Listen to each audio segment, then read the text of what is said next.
长达14年的日本侵华战争是中国近代史上最为黑暗的一页。作为当时中国的执政党，中国国民党为抗日战争付出了惨重的牺牲。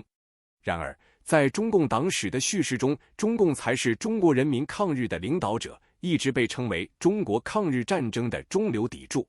而实际上，中共一直保存实力。中共领导人毛泽东甚至勾结日军。中共无视国民党的巨大投入和牺牲，坚持称自己是中流砥柱。2021年出版的《中国共产党简史》依然称中共是全民族抗日战争的中流砥柱。对于中国国民党在抗战中的投入和牺牲，新版简史只用一段话带过。他写道：当时国民党表现了一定的抗日积极性，国民党军队曾进行了平津、淞沪、忻口、徐州以及保卫武汉等战役，并取得了台儿庄战役的胜利，粉碎了日本帝国主义3个月灭亡中国的计划，但是未能从根本上扭转战局。相反，简史用了较多篇幅描述了抗战期间中国共产党参与的2次战斗——平型关大捷和百团大战。简史特别强调了这2次战斗的重要性。他写道：平型关大捷是全民族抗战爆发后，中国军队主动对日作战取得的第一个重大胜利，打破了日军不可战胜的神话。而百团大战给日军的囚笼政策以沉重打击，在抗日局面比较低沉时，振奋了全国人民的信心。事实上，平型关大捷只是国民党军队主导的太原会战中非常小的一部分。中共旗下的八路军只有林彪部不足1个师的军队参加作战。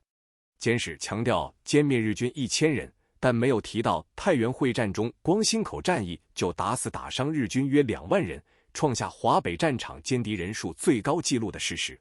1940年8月开始的百团大战是由八路军指挥员而非中共中央制定的战斗计划。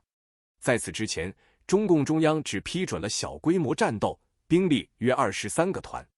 这场战斗后来在中共党内受到批评，认为他在敌人面前过早暴露了我们的力量。百团大战的具体指挥员八路军副司令员彭德怀在文革中被清算时，这场战斗被列为他反对毛主席的罪状之一。史料显示，像太原会战那样的大型战役，国民党在抗战期间共组织了22次，中日双方投入兵力均超过10万人。此外，国民党还组织了1000次大战役，兵力在数万到10万人之间，以及3万次中小规模战斗，兵力不足万人。与此同时，国民党军队伤亡超过341万人，共有206名国军将领在抗战中捐躯，4300多名飞行员血洒长空，2468架战机被击落，海军舰艇几乎全部损失。国民党75%的军力在战争中被消耗。相比之下，根据中共自己的统计，敌后抗日武装共伤亡61万多人。中共方面在抗战中牺牲的高级将领仅有左权1人。中共对中国国民党在抗战中的地位与作用的最大限度的认可出现在2005年。2005年9月3日，中共前总书记胡锦涛在纪念抗战胜利60周年的讲话中说，中国国民党和中国共产党领导的抗日军队分别担负着正面战场和敌后战场的作战任务，形成了共同抗击日本侵略者的战略态势。以国民党军队为主体的正面战场组织了一系列大仗，特别是全国抗战初期的淞沪、忻口、徐州、武汉等战役给日军以沉重打击。这算是中共首次肯定了国民党正面战场的地位和作用。后来有一段时间，在中共官方的叙事中出现过中国抗战是国民党和共产党共同领导的说法。不过，这样的有限承认，最近这2年也有了改变。2019年，描述淞沪会战中国民党800壮士死守上海、苏州河畔4行仓库的电影《800》被撤档3次，原因据称是过度美化国民党的抗战功绩，只是展示了历史碎片。中共总书记习近平在抗战75周年的讲话中，也不再提国民党在抗战中的奉献。国民党3个字全文只出现了1次，出现在国民党军800壮士这组词中。到新版简史，国民党只是表现了一定的抗日积极性。面对中国共产党始终抗日战争中流砥柱的说法，有历史学家在2005年一场关于国共两党谁是抗战中流砥柱的公开演讲中，曾提到这样一个问题：我请问大家，淞沪会战中，中华民国投入的兵力是70万，日本投入的兵力是50万，两军对垒，120万军队在上海打起了一场决战。我请问，远离上海3-4千里以外的陕北红军，毛泽东领导的红军13000杆枪、2万人马、3个县的资源，能够领导得了淞沪会战这样一场100万人的决战吗？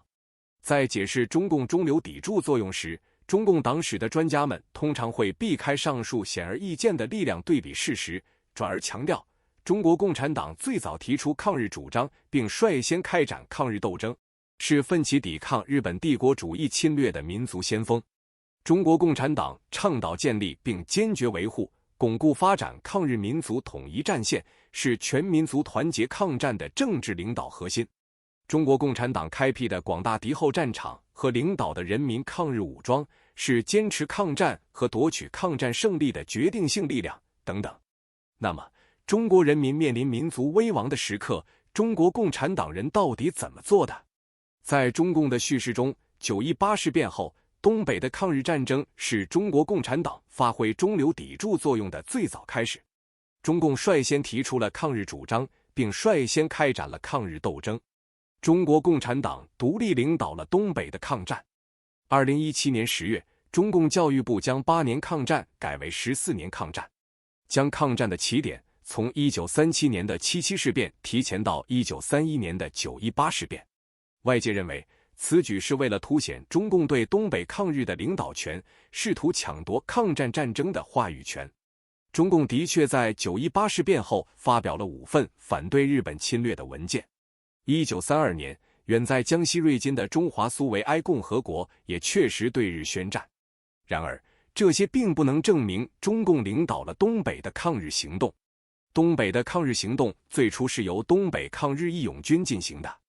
根据东北抗日联军纪念馆一篇题为《东北抗日义勇军的兴起和发展》的文章记录，东北抗日义勇军是9·18事变以后东北各族人民、一部分东北军爱国官兵、山林队为基础，自发组织起来的抗日武装力量。它的成分极其复杂，几乎包括了当时社会的各个阶层。这篇文章承认，当时的中共其实没有足够的力量来领导这支部队。文章说，虽然中共满洲省委和地方党组织曾派出一批党员干部到一些抗日义勇军中开展工作，对义勇军开展抗日斗争起了积极作用，但力量弱小，不能左右抗日义勇军领导的决策，也无力解决义勇军内部成分复杂和思想复杂等问题。不仅如此，中共中央党史和文献研究院2013年的一篇文章指出，1932年中共中央北方会议对东北中共的实际工作产生了极大的危害。北方会议要求中共满洲省委在东北实行土地革命，创造苏维埃政权，武装保卫苏联。文章说，这样的政策因为排斥义勇军和山林队等错误，造成东北党组织的异常孤立，使得党在义勇军中的工作归于失败。这一政策到1933年1月底才有所改变。东北抗日义勇军后来发展到30万人，也有说50万人的。不过1933年，由于遭到日军的围剿，义勇军损失巨大，几近瓦解。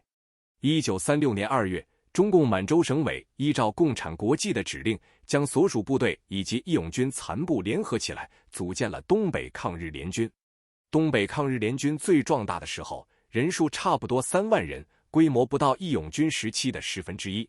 抗联共有11个军，其中只有7个军隶属中共直接领导。新华每日通讯2017年的一篇文章说，即便是中共领导的东北抗联，也因为客观地理环境与中共中央的联系并不紧密。地理上的距离，加上当时并不发达的通信手段，使得东北抗联与党中央的联系极为不易。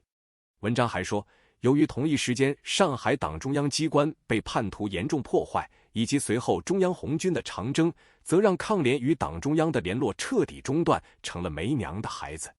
1940年，东北抗日联军失去了大部分根据地和游击区，部队数量最后只剩不到2000人。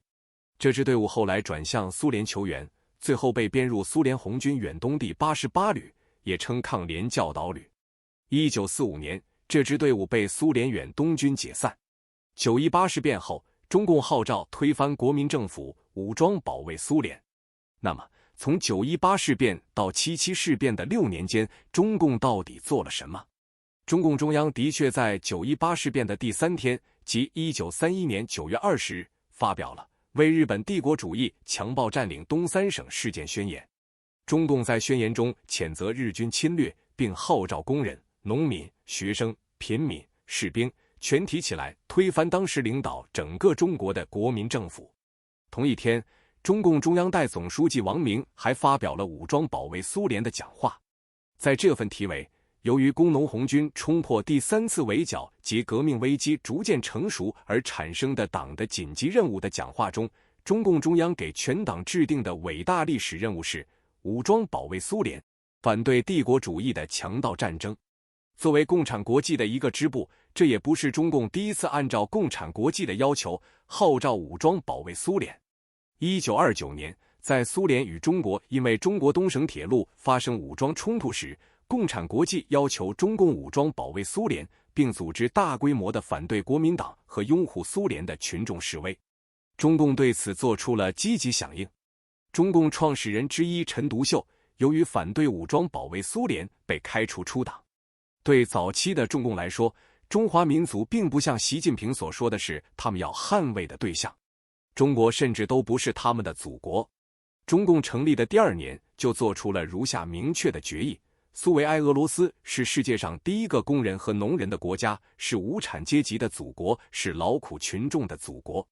全世界的劳动阶级和劳苦群众应该尽力保护苏维埃俄罗斯。1931年11月7日，在9·18事变爆发不到2个月的时间里，中国在共产国际的要求下，在江西瑞金创建了中华苏维埃共和国和临时中央政府。这个政府坚持以暴力推翻领导抗战的国民政府为其基本宗旨。1932年4月，中共中央发布了对日战争宣言。这份宣言被中共党史当作中共领导抗日的又一个证据。中共的宣传材料说，这比国民党政府正式对日宣战要早9年。但是，这份宣言并不是号召民众首先抗日，而是先组织民众抗日义勇军，夺取国民党军阀的武器来武装自己，直接对日作战。北京师范大学已故历史系教授王桂林2001年发表文章说，1931年日本帝国主义发动9·18事变，随后占领了大片中国领土。中国遇到了空前的危机，面临着民族生死存亡问题。但是，中国共产党按照共产国际和自己本党的决议提出的重要口号是武装保卫苏联，自居于中华民族抗敌斗争之外。对中共来说，最有名的抗日行动无过于中央红军1934年的长征。毛泽东和朱德在1935年11月联名发表的《抗日救国宣言》中说，中共派出红军主力，经过25000里长征，历尽艰难困苦北上抗日。关于这段经历，已有无数资料显示，长征只不过是中共中央红军在第5次反围剿失败后的战略大转移，更准确地说，是一次大逃亡。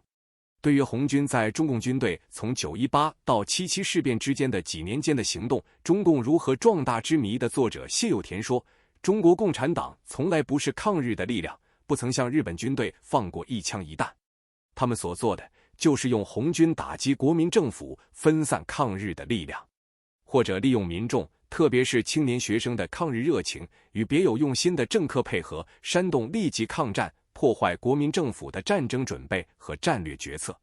相反，蒋介石领导的国民党因为1931年的9·18事变、1932年的淞沪抗战以及1933年的长城抗战，而终止了对中共所在苏区的围剿行动。谢有田说，中共的做法使得面对日本军队正面作战的国民政府的背后受到了一再的武装袭击，他们的作为加重了中华民族的苦难和危机，而有利于日本的侵略。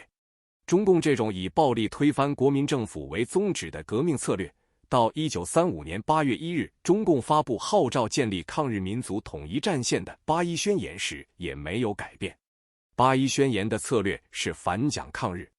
实际上，抗日民族统一战线是中共配合苏联的要求制定的。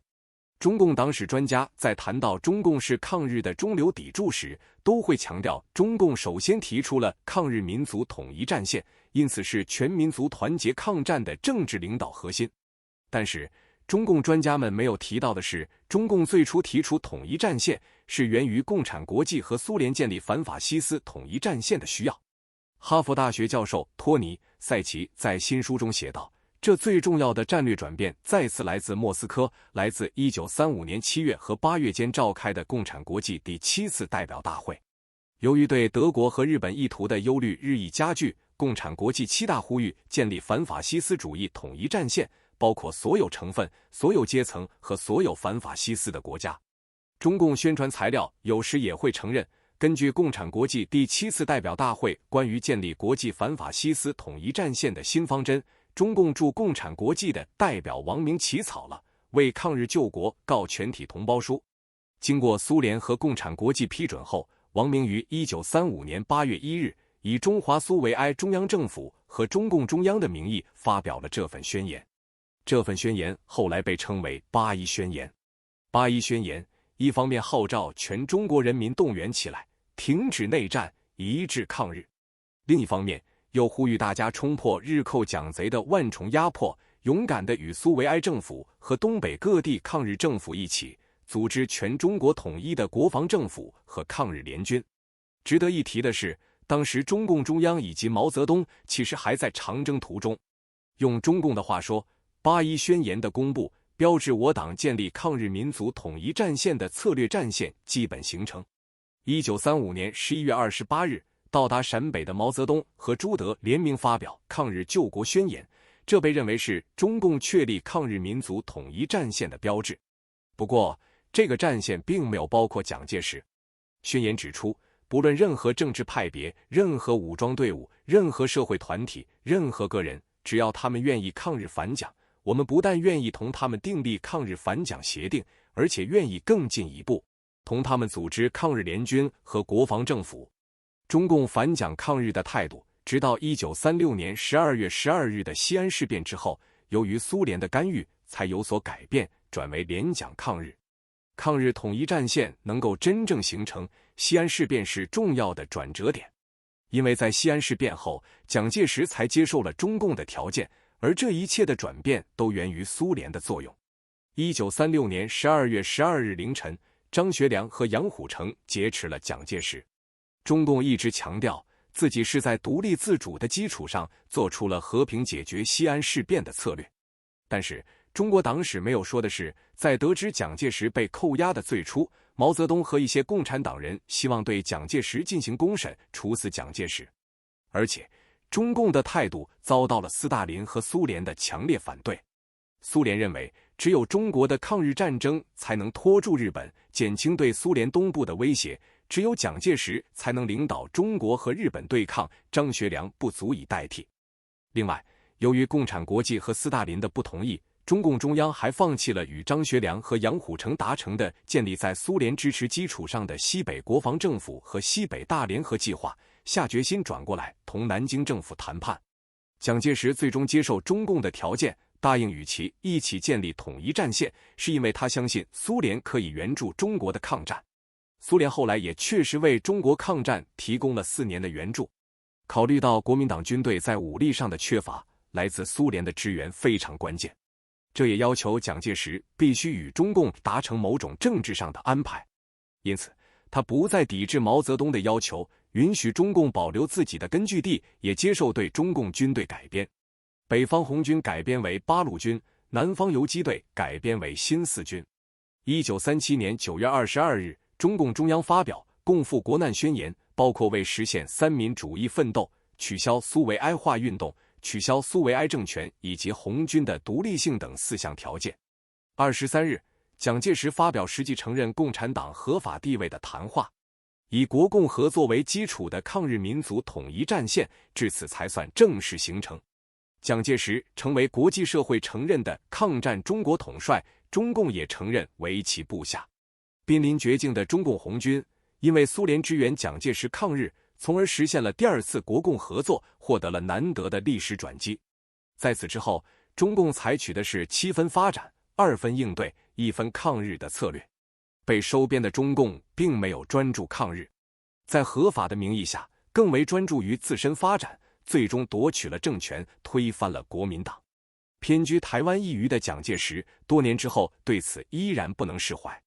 1965年10月10日，蒋介石在《中华民国54年国庆纪念告全国军民同胞书》中说：“初不为共匪毛贼狼子野心，竟玩弄其邪恶的两手。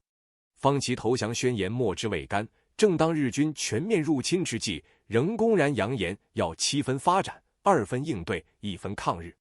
”2015年9月2日，台湾总统马英九在台北纪念抗战胜利70周年讲话时，也提到这个方针，借此批评中共在纪念抗战时扭曲史实及抹杀国民政府的贡献。他重申，国民政府才是领导中国抗战的唯一政府，国军主导抗战是历史事实。721方针的说法最初源于八路军第115师独立团团长杨成武手下一个脱离共产党的下层军官。这位叫李法清的军官说，1937年9月，毛泽东对奔赴山西作战的杨成武指示，中日之战是本党发展的绝好机会。我们决定的政策是70%发展自己，20%为妥协，10%对日作战。李法清还说，该指示是1937年8月中共洛川会议秘密决定的原则。关于721方针，历史学家们没有从中共档案中找到直接证据，但是这样的精神在中共领导人的回忆录中却有体现。中共前领导人张国焘在《我的回忆》中对洛川会议有这样的记载：毛泽东警告会众不要为爱国主义所迷惑，不要到前线去充当抗日英雄。他主张八路军应该坚持游击战争，避开与日军的正面冲突，避实就虚，绕到日军后方去打游击。主要任务是扩充八路军的实力，并在敌后建立中共所领导的游击根据地。张国焘的说法与中共后来公开谈论的洛川会议基本精神也一致。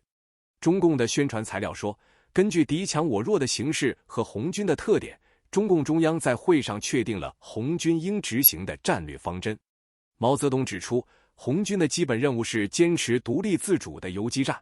在有利条件下进行运动战，创立敌后抗日根据地，钳制与消灭敌人，配合友军作战，保存与扩大红军。会议确定，红军在敌后放手发动独立自主的山地游击战，使游击战争担负起配合正面战场、开辟敌后战场、建立敌后抗日根据地的战略任务。张国焘这样的说法与中共后来公开谈论的洛川会议的基本精神也很一致。中共的宣传材料说，根据敌强我弱的形势和红军的特点，中共中央在会上确定了红军应执行的战略方针。毛泽东指出，红军的基本任务是坚持独立自主的游击战，并在有利条件下进行运动战，创立敌后抗日根据地，钳制与消灭敌人，配合友军作战，保存与扩大红军。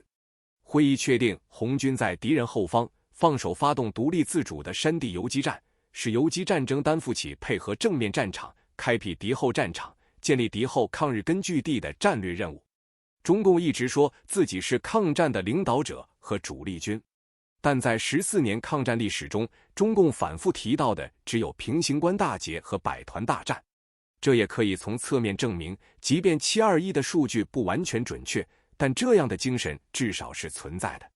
中共很少介入日本与国军的战斗。共产国际驻延安特派员弗拉基米洛夫在《延安日记》中写道，八路军、新四军事实上从1941年开始就停止了对日作战，百团大战是最后一次对日作战。八路军、新四军得到指令，一律不准对日进行作战行动，包括受到攻击也应撤退。中国北京大学历史系教授杨奎松曾发文说，中共在统一战线成立的早期应该不太可能制定721方针，但是他承认1939年国共两党关系发生急剧改变后，到1940年中共中央确实是将军事发展放在了决定性的位置上，并且具体规划了在坚持游击战争的总任务下，扫除一切投降派和顽固派的进攻，将整个华北直至皖北、江南打成一片，化为民主的抗日根据地，置于共产党进步势力管理之下，同时极大发展鄂中与鄂东的发展目标及其实际步骤。按照最新版《中共简史》，到1940年底，共产党领导的武装部队发展到50万人，不包括东北抗日联军，还有大量地方武装和民兵在华北、华中、华南创建了16块抗日民主根据地。到抗战结束时，中共军队发展到约132万人，民兵发展到260余万人。中国共产党领导的抗日民主根据地及解放区已有19块，面积达到近100万平方公里，人口近1亿。这是抗战初期中共的规模所无法比拟的。那个时候，中共只有不到5万人，正为自己的生存担忧。中共对日本的真正攻击开始于1945年8月10日和11日。在距离日本投降还有几天的时间里，八路军总司令朱德连续发出7道命令，命令八路军、新四军和华南抗日游击队迅即在华北、华中和华南地区展开攻势。在日军投降前1个星期，中共在上述地区迅速收复县以上城市250座。中共此番表现令人不禁觉得其有摘桃子之嫌。历史学家评论说，摘了抗战胜利这个大桃子的不是别人，恰恰是毛泽东和他的中国共产党。毛泽东曾指骂蒋介石，在抗战胜利之时便立即从峨眉山上赶下来摘桃子，以及下山抢夺抗战的胜利果实。后来还有资料显示，中共非但没有认真抗战，而且还在抗战期间勾结日军，出卖国民党。2015年12月，日本教授远藤裕出版了《毛泽东与日军共谋的男人》一书。该书指出，抗战中毛泽东为削弱国民党军队的力量，把从国共合作中获得的国民党军事情报卖给日本。毛利用抗战壮大中共力量，为日后打败国民党军队做铺垫。远藤裕的重要证据是日本侵华期间外务省派驻上海的特务机构岩井公馆的主人岩井英一的回忆录《回响的上海》。根据岩井的记录，抗战期间，毛泽东向上海和香港派遣中共特务员书潘汉年等人，与日本特务机构岩井公馆和梅机关等接触，目的是削弱抗日的国军，并与日军签订停战协定。远藤裕在接受采访时说，他认为勾结日军是毛泽东的个人行为和决定，由极少数间谍来实施。这并不是中共当时的集体决定，中共其他高层其实根本不知道这件事。他还认为，中共建政后，中共隐蔽战线最出色的特工潘汉年以及其他中共谍报人员的被捕，应该与这段经历有关。1955年，潘汉年被秘密逮捕，后被判处有期徒刑15年。越来越多的史料证明，逮捕潘汉年是由毛泽东亲自下达的命令。共产国际驻延安特派员兼塔斯社记者彼得·弗拉基米洛夫1973年出版的《延安日记》也写到了毛泽东与日本军队勾结的情况。他写道：“我无意中看到一份新四军总部的来电，这份总部的报告完全清楚地证实了毛等人与日本派遣军最高司令部之间长期保持着联系。电报无疑还表明，与日军司令部联系的有关报告是定期送到延安来的。